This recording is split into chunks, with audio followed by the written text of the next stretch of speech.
नमस्कार, विदर्भ की बात वीकेबी न्यूज के प्राइम टाइम में आपका स्वागत है। अब रुक करते हैं आज की हेडलाइंस पर।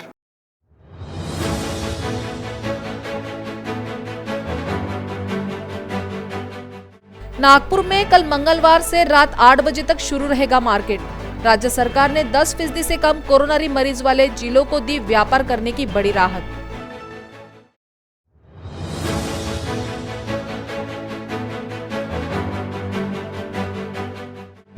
नागपुर के वाड़ी में चाचा ने बनाना चाहा अपनी 7 साल की भतीजी को हवस का शिकार। आरोपी चाचा पुलिस की गिरफ्त में।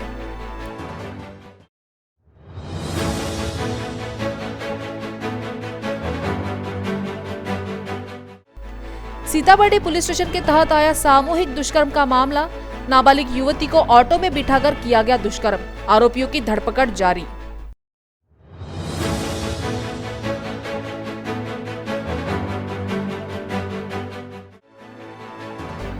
और वर्धा जिले में राज्य सरकार द्वारा दिए गए मोबाइल के विरोध में आंगनवाड़ी सेविकाओं ने निकाली मोबाइल की शव यात्रा।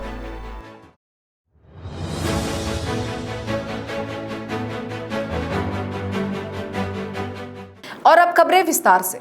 राज्य सरकार ने अनलॉक की प्रक्रिया के तहत जिन शहरों में कोविड के मरीज 10% से भी कम है, वहां राहत देते हुए रात 8 बजे तक मार्केट खुले रखने की अनुमति दे दी है। जिन शहरों में 10% से कम कोरोना मरीज मिल रहे हैं, उनमें नागपुर जिले का भी समावेश है। इसका मतलब है कि नागपुर जिले को भी राहत का लाभ मिलेगा। इस संबंध में जिले के व्यापारी पिछले दिनों से रात 8 बजे तक मार्केट शुरू रखने की मांग कर रहे थे, लेकिन ये राहत कब से लागू होगी, इस बारे में नागपुर के मनपा आयुक्त द्वारा परिपत्रक जारी नहीं किया गया है। उम्मीद की जा रही है कि मंगलवार से राहत का लाभ मिल सकेगा।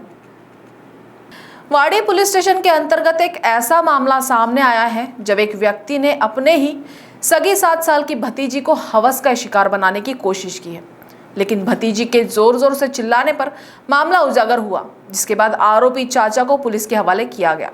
वाड़ी पुलिस स्टेशन के अंतर्गत शराब के नशे में धुत एक आरोपी ने अपने ही 7 साल की भतीजी को हवस का शिकार बनाने की कोशिश की, लेकिन उस हवस के पुजारी की कोशिश कामयाब हो पाती उसके पहले ही भतीजी ने चीखना शुरू किया। तब जाकर चाचा को पड़ोसियों ने पकड़कर पुलिस के हवाले कर दिया। घटना दुघमदना गांव की बताई जा रही है, जबकि इसके पहले भी इस व्यक्ति ने ऐसी हरकत करने की कोशिश की है, जिसके कारण परिसर की महिलाओं में दहशत का माहौल बना हुआ है। जबकि फिलहाल आरोपी पर मामला दर्ज कर उसे गिरफ्तार कर लिया गया है। 5 वर्षाची मुलगी याला नुपूर गेली आहे, 35 वर्षाची बाई नुपूर गेली आहे याला, आणि आज स्वतःची पोरगी म्हणजे भावाची पोरगी याची स्वतःची पोरगी आहे। जेव्हा हा तिच्यासोबत करायला नाही गेला, मग आता कोणत्याने याला सोडावं सांगा। याच्या पहिले इतकी कंप्लेंट केली आहे, भरपूर कंप्लेंट आहे पोलीस स्टेशन मध्ये, अशी एकही कंप्लेंट आहे की याला अजूनपर्यंत पकडलं असेल। याला याच्या पहिलेच पकडलं असतं तर अशी घटना झालीच नसती ना। आता 7 वर्षाची पोरगी याच्या पुढे तो 1 वर्षाच्या पोरीला सोडेल का? घर से भागी एक 17 वर्षीय नाबालिग लड़की के साथ ऑटो चालकों द्वारा 2 बार सामूहिक दुष्कर्म का मामला सामने आया है। बड़े ही नाटकीय ढंग से 3 दिन बाद मामला सामने आया और लोहमार्ग पुलिस ने 3 आरोपी ऑटो चालकों को गिरफ्तार कर लिया है, जबकि 4 आरोपी अब भी फरार बताए जा रहे हैं। इनमें से 2 कुली है। गिरफ्तार आरोपियों के नाम मोहम्मद शाहनवाज उर्फ साना मोहम्मद रशीद, मोहम्मद तौसीफ, मोहम्मद यूसुफ और मोहम्मद मुशीर बताए गए हैं। तीनों ही मोमिनपुरा में रहते हैं। प्राप्त जानकारी के अनुसार पीड़िता पारिवारिक विवाद के कारण घर से निकलकर नासिक जाना चाहती थी। गुरुवार की रात वह स्टेशन पर आई, लेकिन पैसे नहीं होने से वह टिकट नहीं ले सकी। ऐसे में वह लोहा पुल तक पैदल ही पहुंची। यहाँ उसे साना मिला। पीड़िता ने उसे बताया कि उसके पास पैसे नहीं है। साना ने पैसे दिलाने का झांसा देकर उसे ऑटो में बैठाकर टिमकी में अपने एक दोस्त के रूम पर ले गया। बताया जा रहा है कि यह रूम एक कूली का है जो नागपुर स्टेशन पर काम करता है। यहाँ उसने अपने तौसीफ और मुशीर को भी बुला लिया। सूत्रों के अनुसार तीनों ऑटो चालकों के अलावा दोनों कुलियों ने भी बारी बारी पीड़िता से दुष्कर्म किया। गैंग रेप के बाद देर रात पीड़िता को ऑटो में ही बैठाकर मेयो अस्पताल के बाहर छोड़ दिया। पीड़िता मेयो अस्पताल के सामने बैठी थी कि वहां 2 और ऑटो चालक आए। उसे जबरन अपनी 3 व्हीलर में बैठाकर अंधेरे में ले गए, उसके साथ दुष्कर्म किया और भाग गए। देर रात पीड़िता सड़क पर अकेली खड़ी रही, तभी 2 नागरिकों ने पीड़िता को अकेले देखा और पूछताछ की। पीड़िता ने उनसे नासिक जाने के लिए पैसे मांगे। नागरिकों ने उसे पैसे दे दिए। वह टिकट लेकर स्टेशन के भीतर पहुंची। इसी बीच प्लेटफॉर्म 2 पर संदिग्ध हालत में देखकर चाइल्ड लाइन प्रतिनिधि ने उसे स्टेशन मास्टर की मदद से जीआरपी थाने पहुंचा दिया। जीआरपी ने पीड़िता को सामान्य स्वास्थ्य जांच के बाद गुरुवार रात ही शेल्टर होम पहुंचा दिया। इस समय तक पीड़िता ने जीआरपी को अपने साथ हुए सामूहिक दुष्कर्म की कोई जानकारी नहीं दी थी। करीब 2 दिन शेल्टर होम में गुजारने के बाद पीड़िता ने अधीक्षक को अपने साथ हुए अत्याचार के बारे में बताया। सामूहिक दुष्कर्म सुनते ही दोबारा जीआरपी को जानकारी दी। अपने थाने से भेजी गई नाबालिग लड़की के साथ गैंग रेप की जानकारी मिलते ही सभी हैरान रह गए। हाल ही में नागपुर जीआरपी थाने का चार्ज लेने वाली पीआई मनीषा काशिद ने मामले को गंभीरता से लिया और स्वयं शेल्टर होम पहुंचकर पीड़िता का बयान दर्ज कराया। पीड़िता केवल एक ऑटो चालक का नाम साना ही बता पा रही थी। पीआई काशिद ने अपनी टीम और एलसीबी की टीम से साना का पता किया गया। इस दौरान शहर और स्टेशन परिसर के कई ऑटो चालक भी राडार पर आ गए और सभी से कड़ी पूछताछ की गई। इसके बाद बड़ी ही चालाकी से फील्डिंग लगाकर तीनों आरोपियों को गिरफ्तार कर लिया गया। सीताबर्डी पुलिस थाने में कल पीड़ित लड़की के फिरियाद के अनुसार गैंग रेप पोक्सो एट्रोसिटी के अंतर्गत गुना दाखिल हुआ है और इस मामले में 2 दिनों की जो प्राथमिक चौकसी हमने की है, प्राथमिक तपास जो हमने किया है, उनमें हमने 4 आरोपी इनको गिरफ्तार कर लिया है। उनको आज कोर्ट में प्रोड्यूस भी किया था। उनका हमें पीसीआर मिला है 5 तारीख तक और उनसे इन्वेस्टिगेशन जारी है। और जो उर्वरित 3 आरोपी जो फरार है उनका शोध लेने के लिए हमने टीम रवाना कर दी है और जल्द ही उनको भी हम गिरफ्तार करके अगली इन्वेस्टिगेशन करेंगे। ठीक है। वर्धा जिले में सोमवार को आंगनवाड़ी सेविकाओं द्वारा एक अनोखा आंदोलन देखा गया, जहां आंगनवाड़ी सेविकाओं ने राज्य सरकार पर नाराजगी जताते हुए राज्य सरकार द्वारा दिए गए मोबाइल फोन की शव यात्रा निकाल डाली।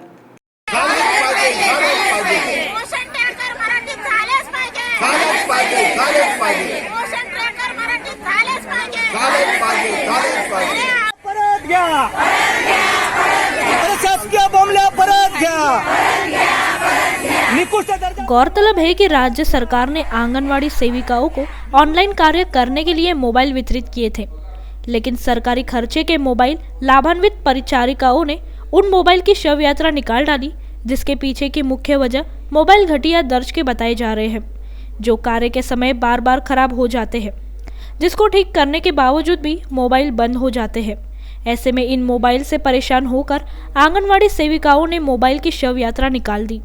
यही नहीं, वर्धा के जिला परिषद के सामने हुए इस प्रदर्शन में आंगनवाड़ी सेविकाओं ने राज्य सरकार को ये मोबाइल वापस किए जाने की जानकारी भी दी। या ठिकाणी अंगणवाडी कर्मचाऱ्याला दिला गेलेला हा मोबाईल निकृष्ट दर्जाचा असल्यामुळे या ठिकाणी परत करण्यासाठी आणि त्याचा नोटीस देण्यासाठी या ठिकाणी अंगणवाडी कार्यकर्त्यांनी मदतीस आलेले आहेत। खरं तर सरकारने दिलेला जो मोबाईल हा निकृष्ट दर्जाचा आहे, याचं वारंवार आम्ही सूचना केलेल्या आहेत। तो गरम होतो आहे आणि तो बिघडतो आहे, हँग मारतो आहे आणि त्याचं मोबाईलचा रिचार्ज आम्हाला दिला जात नाही, ही वस्तुस्थिती आज आमच्यासमोर आहे। आणि त्यासाठी म्हणून आज खऱ्या अर्थानं आम्ही या ठिकाणी मोबाईल परत करणार आहोत। याचा कृती कार्यक्रम आम्ही आखलेला आहे। 17 ऑगस्टला 16 ऑगस्टपर्यंत सरकारने निर्णय घेतला नाही तर आम्ही या ठिकाणी 17 ऑगस्टपासून तर जिल्ह्यामध्ये 23 ऑगस्टपर्यंत सर्व मोबाईल प्रकल्प करण्यात आम्ही गोळा करणार आहोत। आणि त्यासाठी हे निवेदन माननीय मंत्री, माननीय आयुक्त, प्रधान सचिव यांना देण्यासाठी माननीय मुख्यमंत्र्याच्या मार्फत हा निवेदन देण्यासाठी या ठिकाणी आम्ही आलेलो आहोत। नागपुर जिले के कामठी शहर में पालक मंत्री डॉक्टर नितिन राउत द्वारा विविध विकास कार्यों का भूमि पूजन सोमवार को संपन्न हुआ। सरकार के विविध योजनाओं के द्वारा कामठी शहर में विविध विकास कार्यों को किया जाना है, जिसके तहत सोमवार को पालक मंत्री डॉक्टर नितिन राउत की उपस्थिति में 90,45,000 रुपए के विकास कार्य भूमि पूजन कार्यक्रम संपन्न हुआ। इन विकास कार्यों में जल कुंभ भूमि पूजन, ई library, open space wall compound जैसे कार्य किए जाएंगे। वहीं प्रभाग 2, 3, 8, 11, 12, 13, 14, 16 में दलित वस्ती सुधार योजना अंतर्गत विविध भूमि पूजन कार्य भी इस दौरान संपन्न हुए। नागपुर शहर में सीमेंट सड़कों के निर्माण से पहले यातायात डाइवर्ट करने के बारे में यातायात विभाग द्वारा सूचना फलक लगाए गए, लेकिन सड़क का निर्माण पूरा होने के बाद भी अब तक फलक सड़क किनारे जमे हुए हैं। 2 वर्ष से ज्यादा समय होने के बाद भी फलक नहीं निकाले जाने से अब यातायात में दिक्कतें आ रही है। सीमेंट सड़क के निर्माण से पहले हर जगह ट्रैफिक को डाइवर्ट करने संबंधी फलक लगाए जाते हैं ताकि वाहन चालकों को आसानी हो सके। नियमानुसार सड़क तैयार होने के बाद फलक निकाले जाने चाहिए, लेकिन शहर के अनेक इलाकों में सड़क बनकर 2 वर्ष बीत जाने के बाद भी फलक नहीं हटाए गए हैं। बताया जाता है कि विभाग द्वारा सूचना फलक लगाने पर लाखों रुपए खर्च किए गए, लेकिन अब यही फलक यातायात में बाधा बन रहे हैं। इतना ही नहीं, शहर के कई जगह फुटपाथ पर भी शहर के किलोमीटर की दूरी बताने वाले फलक लगाए गए हैं। कई जगह तो एक ही स्थान पर 2 से 3 फलक लगाए गए हैं। फलक देखकर लगता है कि प्रशासन द्वारा नियमों का पालन नहीं किया जाता। वक्त हो चला है एक ब्रेक का, तो मिलते हैं एक छोटे से ब्रेक के बाद। बाय। सब जानना चाहते हैं मेरा फेवरेट कलर, मेरा फेवरेट डेस्टिनेशन, मेरी फेवरेट डिश, पर कोई ये नहीं पूछता कि फेवरेट डिश मैं बनाती कैसे हूँ। अरे यार, जिसे टेस्टी खाना पसंद है वो अच्छे टेस्ट तक पहुँच ही जाता है। सुरुचि मसाले, खाने में हो रुचि तो घर लाइए सुरुचि।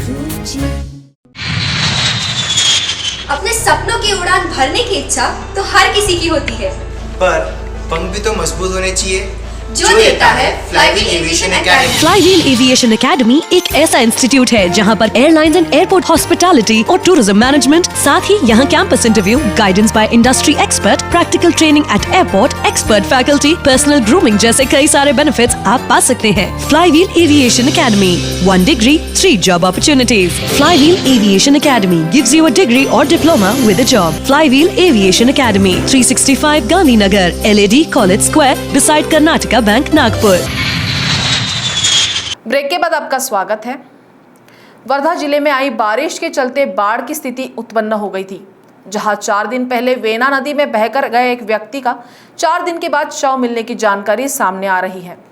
वर्धा जिले के हिंगन घाट में विवेकानंद नगर वार्ड के रहिवासी नरेश विठलराव वानखेड़े 4 दिन पूर्व वेना नदी के लहर में बहकर चले गए थे, जिनकी खोजबीन करने के बाद भी लापता व्यक्ति का शव नहीं मिल पाया। आखिरकार सोमवार को एनडीआरएफ की टीम ने युद्ध स्तर पर नदी के पानी में लापता हुए व्यक्ति की तलाश करते हुए शव को ढूंढ निकालने में कामयाबी हासिल की है।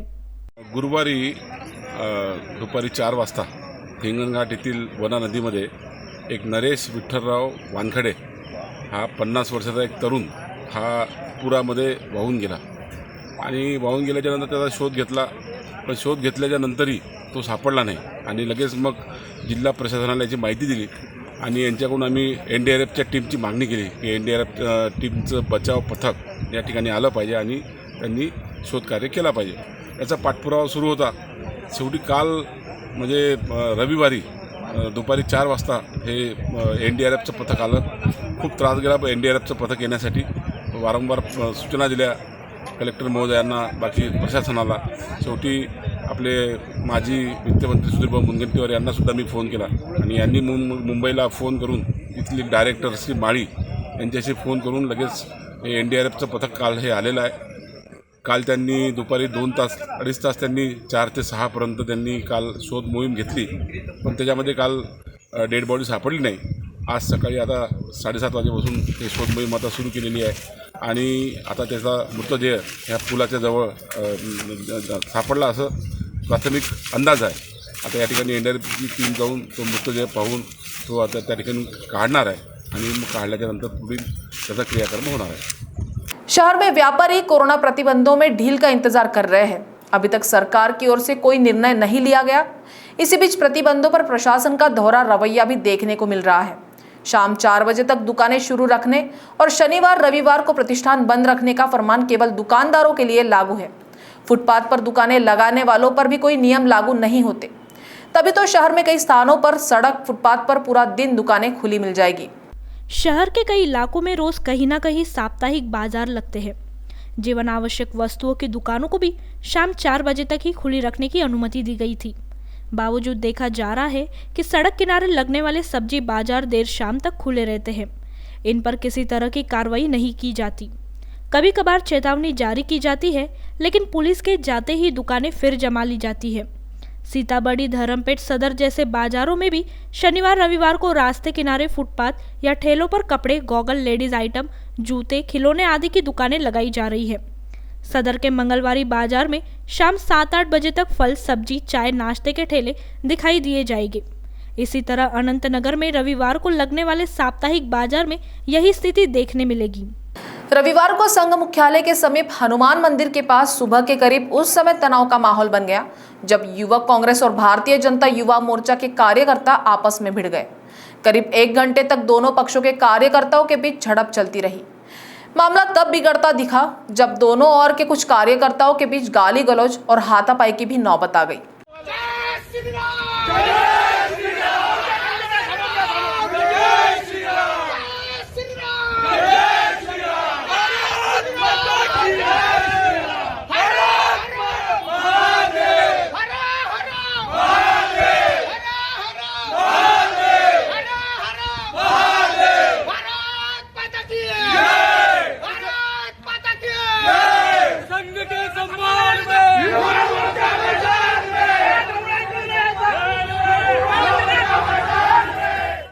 दरअसल युवा द्वारा बंटी शेलके के नेतृत्व में संघ से संसद तक जनता जगाओ भाजपा भगाओ स्कूटर रैली निकाली गई थी। गांधी गेट, शिवाजी चौक पर शहर अध्यक्ष विकास ठाकरे, मंत्री सुनील केदार और विधायक अभिजीत वंजारी ने रैली को हरी झंडी दिखाकर रवाना किया था। शेलके के नेतृत्व में कार्यकर्ता यूका का झंडा लहराते हुए रेशमबाग, जगनाड़े चौक, गंगाबाई घाट, झंडा चौक से शिवाजी नगर होते हुए संघ मुख्यालय के पीछे वाली गली से घुसे। भाजयुमो के कार्यकर्ताओं को इसकी भनक थी कि यूका की रैली संघ मुख्यालय जरूर आएगी। भाजपा कार्यकर्ताओं ने शेलके को रैली वापस ले जाने को कहा, लेकिन उन्होंने कहा कि वे गणपति मंदिर दर्शन करने आए हैं। भाजयुमो कार्यकर्ताओं ने कहा कि लॉकडाउन में मंदिर बंद है, संघ एक सामाजिक संगठन है और वे इस पर राजनीति न करें। भाजपाइयों ने कांग्रेसियों को उल्टे पैर वहां से लौट जाने का अल्टीमेटम दिया। वे जय श्री राम, एक ही चर्चा युवा मोर्चा के नारे लगा रहे थे। उनके जवाब में कांग्रेसी भी गणपति बाप्पा मोरिया के नारे लगाते रहे। इसी दौरान कुछ भाजपाइयों और कांग्रेसियों में गाली गलौज और हाथापाई भी हुई। करीब 20 मिनट के बाद संघ मुख्यालय की सुरक्षा में लगा पुलिस दल वहां पहुंचा, लेकिन हालात उनसे नहीं संभाला। आधे घंटे के बाद कोतवाली से पुलिस दल आया, मध्यस्थता कर मामला शांत करने का प्रयास किया गया।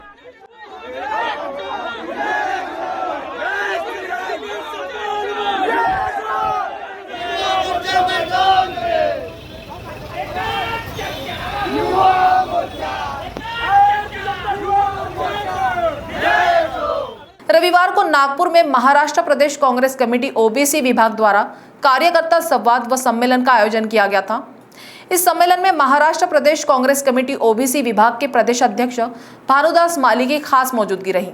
इस दौरान उन्होंने केंद्र सरकार पर ओबीसी आरक्षण को नहीं देने का ठीकरा फोड़ा। महाराष्ट्र में ओबीसी आरक्षण पर मचे घमासान को देखते हुए एक तरफ भाजपा राज्य सरकार को ओबीसी राजकीय आरक्षण छीने जाने का दोषी मान रही है, तो वहीं दूसरी ओर कांग्रेस केंद्र सरकार और आरएसएस पर ओबीसी आरक्षण छीने जाने का आरोप कर रही है।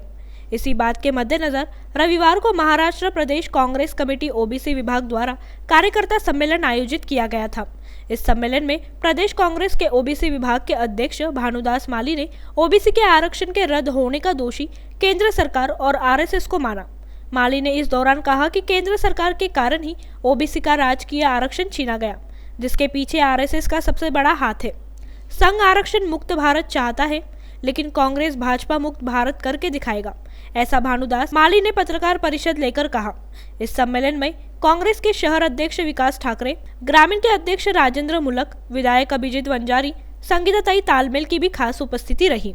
देखो, ओबीसी के अंदर हमारा तो सब पूरा नुकसान हुआ है। एक तो नौकरी चली गई, रिजर्वेशन ये प्राइवेटाइजेशन की तरफ से पॉलिटिकल रिजर्वेशन चले गए। इसीलिए हमने अभी तय किया कि मैं हर जिले में एक शिविर लेने वाला हूँ। उसमें सब पूरे लोगों को बुलाऊंगा, खादी ग्रामोद्योग मंडल बुलाऊंगा, ओबीसी मंडल बुलाऊंगा, महाज्योति के लोगों को बुलाऊंगा और मैं हमारे लोगों को ट्रेनिंग दूंगा कि हमारी तरफ से क्या लोगों को करना चाहिए, स्कॉलरशिप कैसी देना चाहिए, लोन कैसा देना चाहिए, वो खादी ग्रामोद्योग के अंदर से कितने प्रोजेक्ट हमको करना है, कितना पैसा हम दे रहे हैं। जो भी ओबीसी के लोग बेकार है, जो नाभिक समाज वाले हैं, कुंभार समाज वाले हैं, लोहार समाज के हैं, तेली समाज के हैं, यहाँ तो तेली समाज बहुत है, लेकिन उनको अभी उद्योग उभार करने के लिए, उद्योग खड़ा करने के लिए हम पूरी ताकत उनकी तरफ से पीछे लगाएंगे। और इधर भाजपा ने हमारा नुकसान किया है, करने दो, 24 का हम उसको देखेंगे, लेकिन तब तक हम लोगों को छोड़ेंगे नहीं।